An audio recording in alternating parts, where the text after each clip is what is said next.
Chapter 4 of The Picture of Dorian Gray by Oscar Wilde.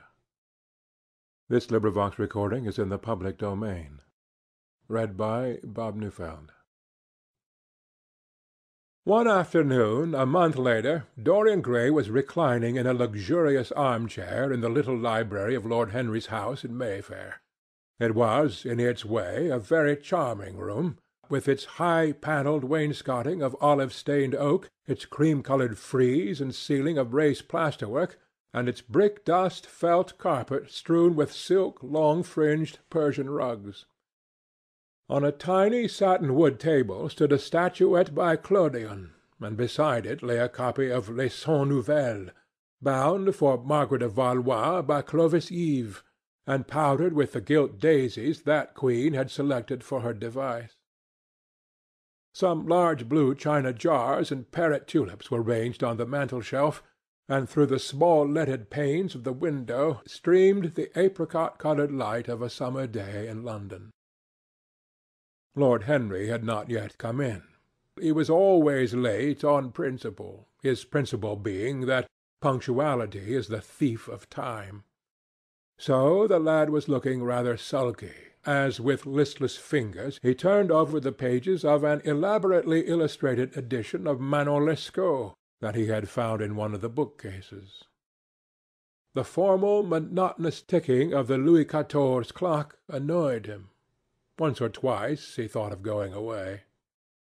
At last he heard a step outside, and the door opened. "How late you are, Harry!" he murmured. "I am afraid it is not Harry, Mr. Gray," answered a shrill voice. He glanced quickly round and rose to his feet. "I beg your pardon. You thought it was my husband.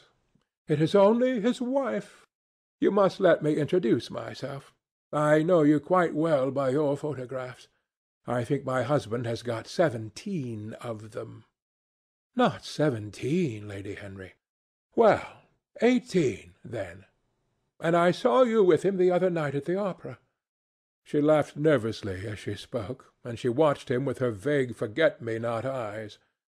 She was a curious woman, whose dresses always looked as if they had been designed in a rage and put on in a tempest. She was usually in love with somebody, and, as her passion was never returned, she had kept all her illusions. She tried to look picturesque, but only succeeded in being untidy. Her name was Victoria, and she had a perfect mania for going to church. "That was Lohengrin, Lady Henry, I think?" "Yes, it was dear Lohengrin. I like Wagner's music better than anybody's. It is so loud that one can talk the whole time without other people hearing what one says. That is a great advantage, don't you think so, Mr. Gray?" The same nervous staccato laugh broke from her thin lips, and her fingers began to play with a long tortoise-shell paper-knife. Dorian smiled and shook his head. "I'm afraid I don't think so, Lady Henry. I never talk during music, at least during good music. If one hears bad music, it is one's duty to drown it in conversation." "Ah, that is one of Harry's views, isn't it, Mr. Gray? I always hear Harry's views from his friends. It is the only way I get to know of them. But you must not think I don't like good music. I adore it, but I am afraid of it. It makes me too romantic. I have simply worshipped pianists. 2 at a time sometimes, Harry tells me. I don't know what it is about them. Perhaps it is that they are foreigners. They all are, aren't they? Even those that are born in England become foreigners after a time, don't they? It is so clever of them, and such a compliment to art. Makes it quite cosmopolitan, doesn't it? You have never been to any of my parties, have you, Mr. Gray? You must come. I can't afford orchids, but I spare no expense in foreigners. They make one's rooms look so picturesque. Ah, but here is Harry. Harry, I came in to look for you to ask you something. I forget what it was, and I found Mr. Gray here. We have had such a pleasant chat about music. We have quite the same ideas. No, I think our ideas are quite different. But he has been most pleasant. I am so glad I've seen him." "I am charmed, my love, quite charmed," said Lord Henry, elevating his dark crescent-shaped eyebrows and looking at them both with an amused smile. "So sorry I am late, Dorian. I went to look after a piece of old brocade in Wardour Street, and had to bargain for hours for it. Nowadays people know the price of everything and the value of nothing." "I'm afraid I must be going," exclaimed Lady Henry, breaking an awkward silence with her silly sudden laugh. "I have promised to drive with the Duchess. Good-bye, Mr. Gray. Good-bye, Harry. You are dining out, I suppose? So am I. Perhaps I shall see you at Lady Thornbury's." "I dare say, my dear," said Lord Henry, shutting the door behind her as, looking like a bird of paradise that had been out all night in the rain, she flitted out of the room, leaving a faint odour of frangipani. Then he lit a cigarette and flung himself down on the sofa. "Never marry a woman with straw-coloured hair, Dorian," he said after a few puffs. "Why, Harry?" "Because they are so sentimental." "But I like sentimental people." "Never marry at all, Dorian. Men marry because they are tired, women because they are curious. Both are disappointed." "I don't think I am likely to marry, Harry. I am too much in love. That is one of your aphorisms. I am putting it into practice, as I do everything that you say." "Who are you in love with?" asked Lord Henry after a pause. "With an actress," said Dorian Gray, blushing. Lord Henry shrugged his shoulders. "That is a rather commonplace début." "You would not say so if you saw her, Harry." "Who is she?" "Her name is Sibyl Vane." "Never heard of her." "No one has. People will some day, however. She is a genius." "My dear boy, no woman is a genius. Women are a decorative sex. They never have anything to say, but they say it charmingly. Women represent the triumph of matter over mind, just as men represent the triumph of mind over morals." "Harry, how can you?" "My dear Dorian, it is quite true. I am analyzing women at present, so I ought to know. The subject is not so abstruse as I thought it was. I find that ultimately there are only two kinds of women, the plain and the coloured. The plain women are very useful. If you want to gain a reputation for respectability, you have merely to take them down to supper. The other women are very charming. They commit one mistake, however. They paint in order to try and look young. Our grandmothers painted in order to try and talk brilliantly. Rouge and esprit used to go together. That is all over now. As long as a woman can look 10 years younger than her own daughter, she is perfectly satisfied. As for conversation, there are only 5 women in London worth talking to, and 2 of these can't be admitted into decent society. However, tell me about your genius. How long have you known her?" "Oh, Harry, your views terrify me." "Never mind that. How long have you known her?" "About 3 weeks." "And where did you come across her?" "I will tell you, Harry, but you mustn't be unsympathetic about it. After all, it never would have happened if I had not met you. You filled me with a wild desire to know everything about life. For days after I met you, something seemed to throb in my veins. As I lounged in the park or strolled down Piccadilly, I used to look at every one who passed me and wonder, with a mad curiosity, what sort of lives they led. Some of them fascinated me. Others filled me with terror. There was an exquisite poison in the air. I had a passion for sensations. Well, one evening, about 7 o'clock, I determined to go out in search of some adventure. I felt this grey, monstrous London of ours, with its myriads of people, its sordid sinners, and its splendid sins, as you once phrased it, must have something in store for me. I fancied 1,000 things. The mere danger gave me a sense of delight.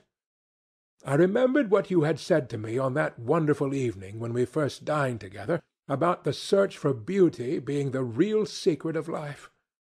I don't know what I expected, but I went out and wandered eastward, soon losing my way in a labyrinth of grimy streets and black grassless squares.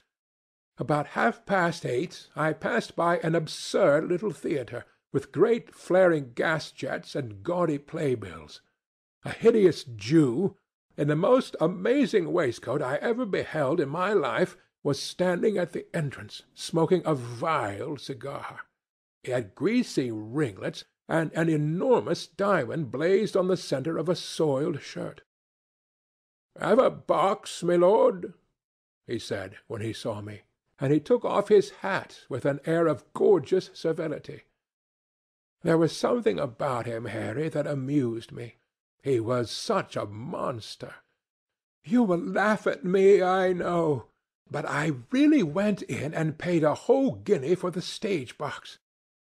To the present day I can't make out why I did so, and yet if I hadn't, my dear Harry, if I hadn't, I should have missed the greatest romance of my life. I see you are laughing. It is horrid of you." "I am not laughing, Dorian. At least I am not laughing at you. But you should not say the greatest romance of your life. You should say the first romance of your life. You will always be loved, and you will always be in love with love. A grand passion is the privilege of people who have nothing to do. That is the one use of the idle classes of a country. Don't be afraid. There are exquisite things in store for you. This is merely the beginning." "Do you think my nature so shallow?"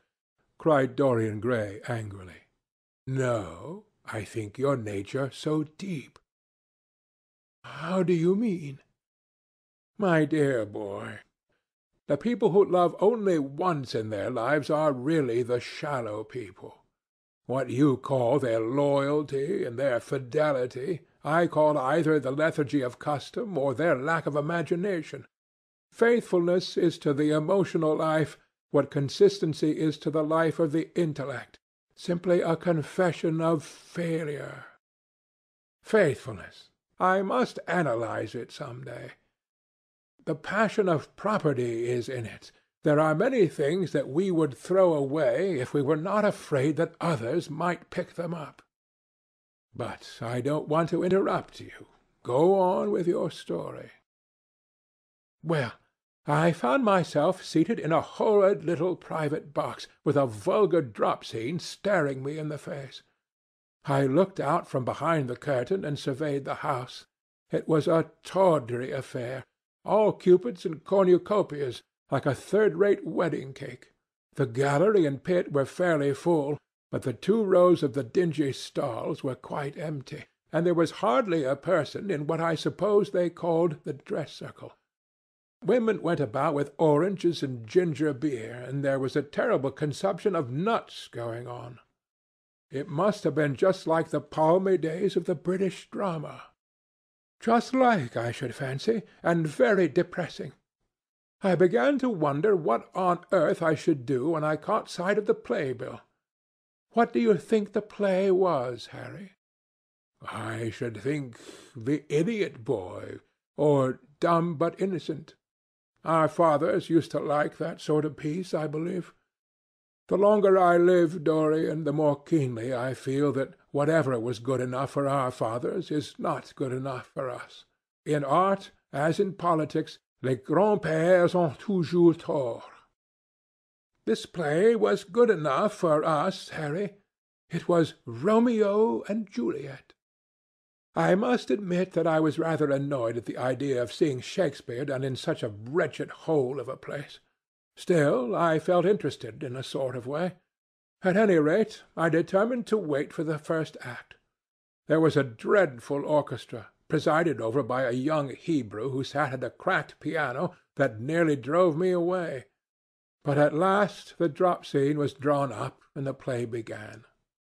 Romeo was a stout, elderly gentleman, with corked eyebrows, a husky tragedy voice, and a figure like a beer-barrel. Mercutio was almost as bad. He was played by the low comedian who had introduced gags of his own and was on most friendly terms with the pit. They were both as grotesque as the scenery, and that looked as if it had come out of a country booth. But Juliet!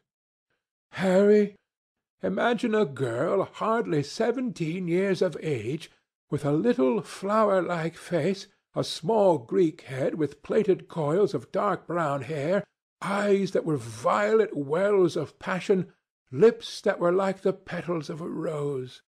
She was the loveliest thing I had ever seen in my life. You said to me once that pathos left you unmoved, but that beauty, mere beauty, could fill your eyes with tears. I tell you, Harry, I could hardly see this girl for the mist of tears that came across me. And her voice!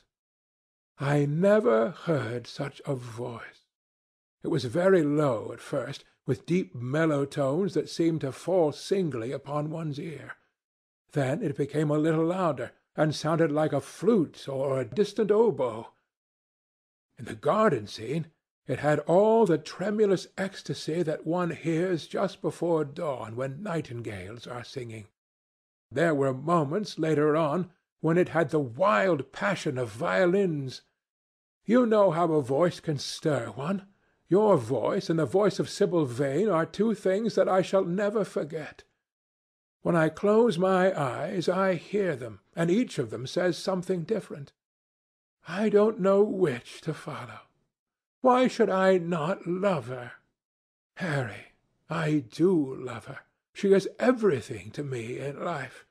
Night after night I go to see her play. One evening she is Rosalind, and the next evening she is Imogen. I have seen her die in the gloom of an Italian tomb, sucking the poison from her lover's lips. I have watched her wandering through the forest of Arden, disguised as the pretty boy in hose and doublet and dainty cap. She has been mad, and has come into the presence of a guilty king, and given him rue to wear and bitter herbs to taste of. She has been innocent, and the black hands of jealousy have crushed her reed-like throat. I have seen her in every age and in every costume. Ordinary women never appeal to one's imagination. They are limited to their century. No glamour ever transfigures them. One knows their minds as easily as one knows their bonnets. One can always find them. There is no mystery in any of them. They ride in the park in the morning, and chatter at tea-parties in the afternoon. They have their stereotyped smile and their fashionable manner. They are quite obvious. But an actress! How different an actress is! Harry, why didn't you tell me that the only thing worth loving is an actress? Because I have loved so many of them, Dorian. Oh, yes, horrid people with dyed hair and painted faces. Don't run down dyed hair and painted faces. There is an extraordinary charm in them, sometimes, said Lord Henry. I wish now I had not told you about Sibyl Vane. You could not have helped telling me, Dorian. All through your life you will tell me everything you do. Yes, Harry, I believe that is true. I can't help telling you things. You have a curious influence over me. If I ever did a crime, I would come and confess it to you. You would understand me. People like you, the wilful sunbeams of life, don't commit crimes, Dorian. But I am much obliged for the compliment all the same. And now tell me. Reach me the matches like a good boy. Thanks. What are your actual relations with Sibyl Vane? Dorian Gray leaped to his feet, with flushed cheeks and burning eyes. "Harry, Sibyl Vane is sacred." "It is only the sacred things that are worth touching, Dorian," said Lord Henry, with a strange touch of pathos in his voice. "But why should you be annoyed? I suppose she will belong to you some day. When one is in love, one always begins by deceiving oneself, and one always ends by deceiving others. That is what the world calls a romance. You know her, at any rate, I suppose?" "Of course I know her. On the first night I was at the theatre, the horrid old Jew came round to the box after the performance was over, and offered to take me behind the scenes and introduce me to her. I was furious with him, and told him that Juliet had been dead for hundreds of years, and that her body was lying in a marble tomb in Verona. I think, from his blank look of amazement, that he was under the impression that I had taken too much champagne or something. I am not surprised. Then he asked me if I wrote for any of the newspapers. I told him I never even read them. He seemed terribly disappointed at that, and confided to me that all the dramatic critics were in a conspiracy against him, and that they were every one of them to be bought. I should not wonder if he was quite right there.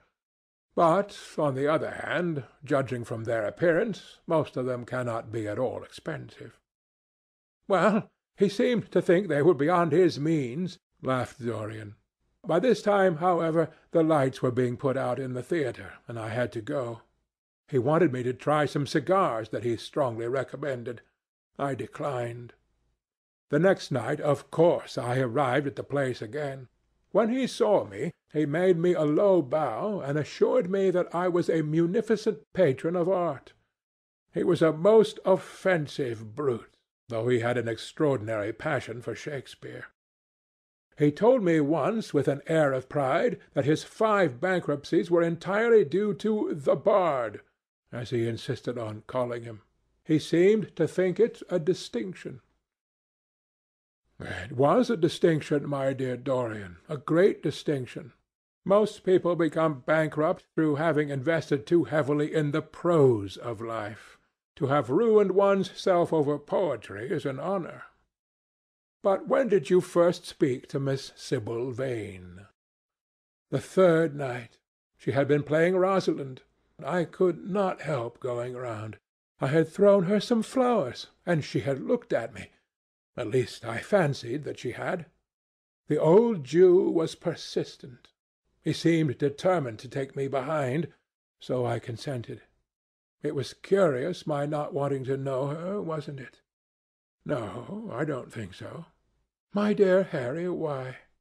"I will tell you some other time. Now I want to know about the girl." "Sibyl? Oh, she was so shy and so gentle. There is something of a child about her. Her eyes opened wide in exquisite wonder when I told her what I thought of her performance, and she seemed quite unconscious of her power.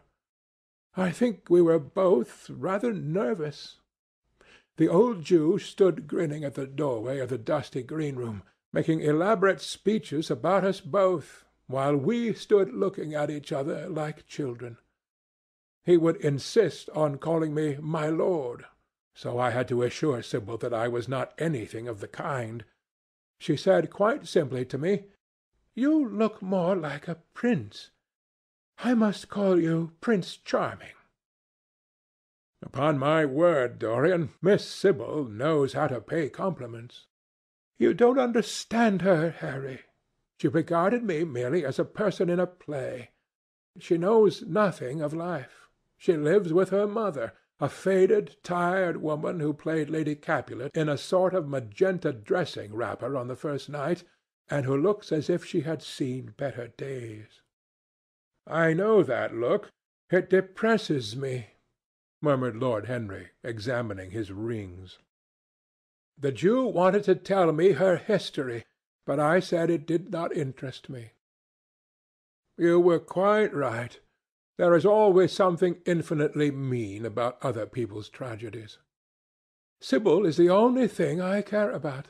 What is it to me where she came from? From her little head to her little feet, she is absolutely and entirely divine. Every night of my life I go to see her act, and every night she is more marvellous. That is the reason, I suppose, that you never dine with me now. I thought you must have some curious romance on hand.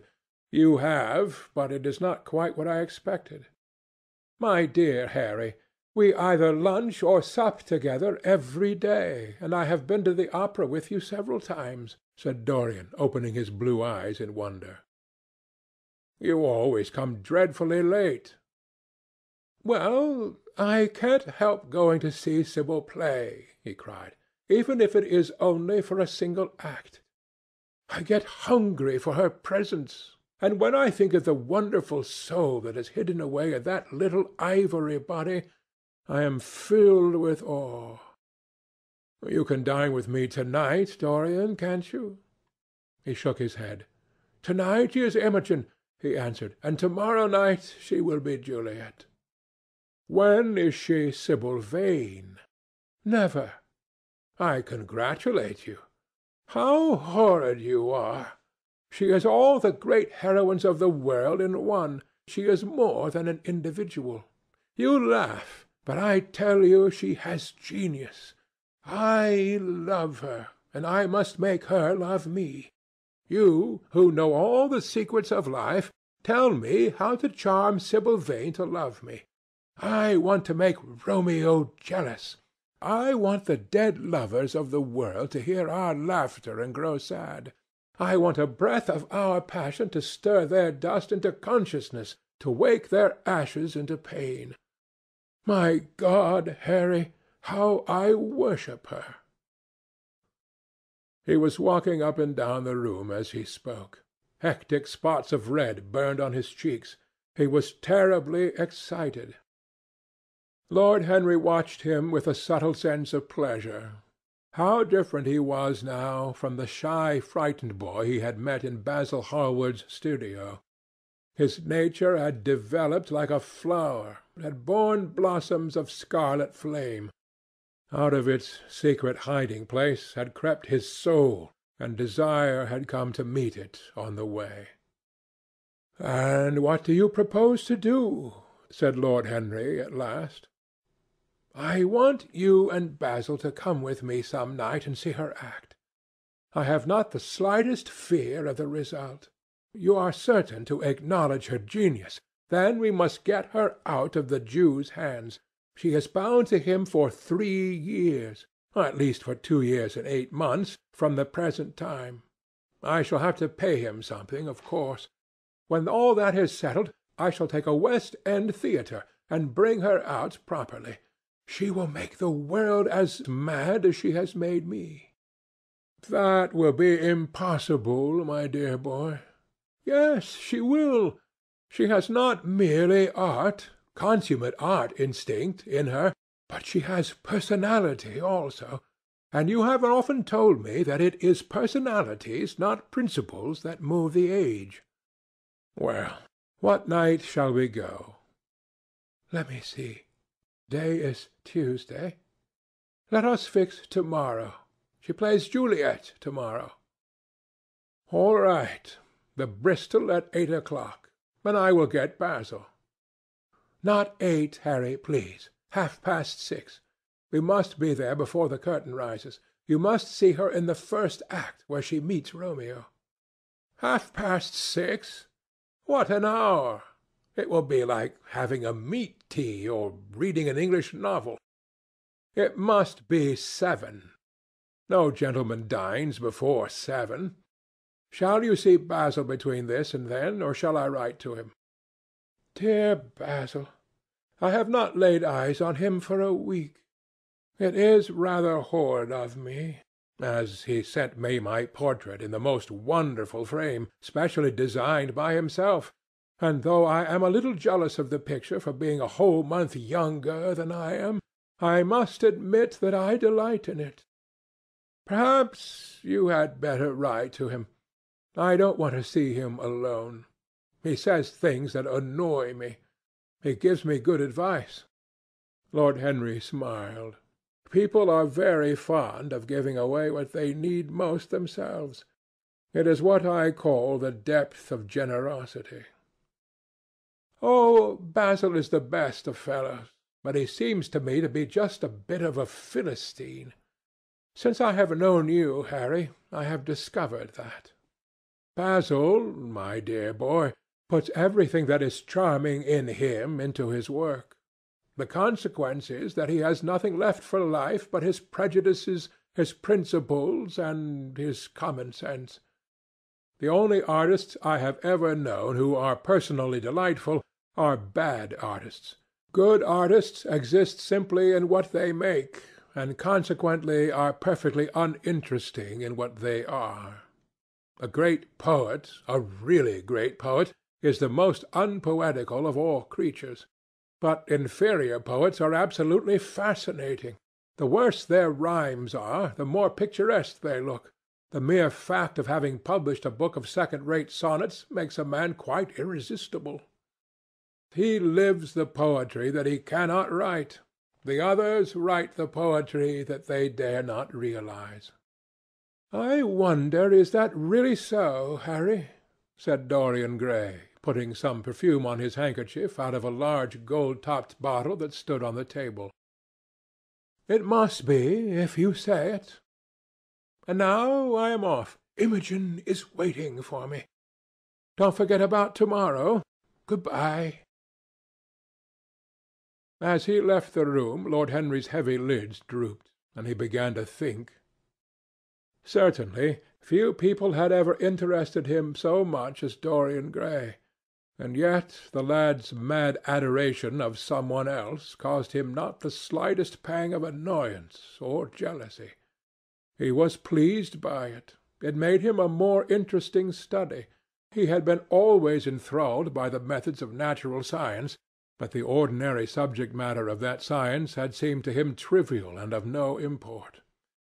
And so he had begun by vivisecting himself, as he had ended by vivisecting others. Human life, that appeared to him the one thing worth investigating. Compared to it, there was nothing else of any value. It was true that as one watched life in its curious crucible of pain and pleasure, one could not wear over one's face a mask of glass, nor keep the sulphurous fumes from troubling the brain and making the imagination turbid with monstrous fancies and misshapen dreams. There are poisons so subtle that to know their properties one had to sicken of them. There are maladies so strange that one had to pass through them if one sought to understand their nature. And yet what a great reward one received! How wonderful the whole world became to one! To note the curious hard logic of passion and the emotional coloured life of the intellect, to observe where they met and where they separated, at what point they were in unison and at what point they were at discord, there was a delight in that. What matter what the cost was? One could never pay too high a price for any sensation. He was conscious, and the thought brought a gleam of pleasure into his brown agate eyes, that it was through certain words of his, musical words said with musical utterance, that Dorian Gray's soul had turned to this white girl and bowed in worship before her. To a large extent the lad was his own creation. He had made him premature. That was something. Ordinary people waited till life disclosed to them its secrets. But to the few, to the elect, the mysteries of life were revealed before the veil was drawn away. Sometimes this was the effect of art, and chiefly the art of literature, which dealt immediately with the passions and the intellect. But now and then a complex personality took the place and assumed the office of art, was indeed in its way a real work of art, life having its elaborate masterpieces just as poetry has, or sculpture, or painting. Yes, the lad was premature. He was gathering his harvest while it was yet spring. The pulse and passion of youth were in him, but he was becoming self-conscious. It was delightful to watch him. With his beautiful face and his beautiful soul, he was a thing to wonder at. It was no matter how it all ended, or was destined to end. He was like one of those gracious figures in a pageant or a play whose joys seem to be remote from one, but whose sorrows stir one's sense of beauty, and whose wounds are like red roses. Soul and body, body and soul, how mysterious they were! There was animalism in the soul, and the body had its moments of spirituality. The senses could refine, and the intellect could degrade. Who could say where the fleshly impulse ceased or the psychical impulse began? How shallow were the arbitrary definitions of ordinary psychologists, and yet how difficult to decide between the claims of the various schools! Was the soul a shadow seated in the house of sin, or was the body really in the soul, as Giordano Bruno thought? The separation of spirit from matter was a mystery, and the union of spirit with matter was a mystery also. He began to wonder whether he could ever make psychology so absolute a science that each little spring of life would be revealed to us. As it was, we always misunderstood ourselves and rarely understood others. Experience was of no ethical value. It was merely the name men gave to their mistakes. Moralists had, as a rule, regarded it as a mode of warning, had claimed for it a certain ethical efficacy in the formation of character, had praised it as something that taught us what to follow and showed us what to avoid. But there was no motive power in experience. It was as little of an active cause as conscience itself. All that it really demonstrated was that our future would be the same as our past, and that the sin we had done once, and with loathing, we would do many times, and with joy. It was clear to him that the experimental method was the only method by which one could arrive at any scientific analysis of the passions, and certainly Dorian Gray was a subject made to his hand, and seemed to promise rich and fruitful results. His sudden, mad love for Sibyl Vane was a psychological phenomenon of no small interest. There was no doubt that curiosity had much to do with it, curiosity and the desire for new experiences, yet it was not a simple, but rather a very complex passion. What there was in it of the purely sensuous instinct of boyhood had been transformed by the workings of the imagination, changed into something that seemed to the lad himself to be remote from sense, and was for that very reason all the more dangerous. It was the passions about whose origin we deceived ourselves that tyrannized most strongly over us. Our weakest motives were those of whose nature we were conscious. It often happened that when we thought we were experimenting on others, we were really experimenting on ourselves. While Lord Henry sat dreaming on these things, a knock came to the door, and his valet entered and reminded him it was time to dress for dinner. He got up and looked out into the street. The sunset had smitten into scarlet gold the upper windows of the houses opposite. The panes glowed like plates of heated metal. The sky above was like a faded rose. He thought of his friend's young fiery-coloured life, and wondered how it was all going to end. When he arrived home, about 12:30, he saw a telegram lying on the hall table. He opened it, and found it was from Dorian Gray. It was to tell him that he was engaged to be married to Sibyl Vane. End of chapter 4.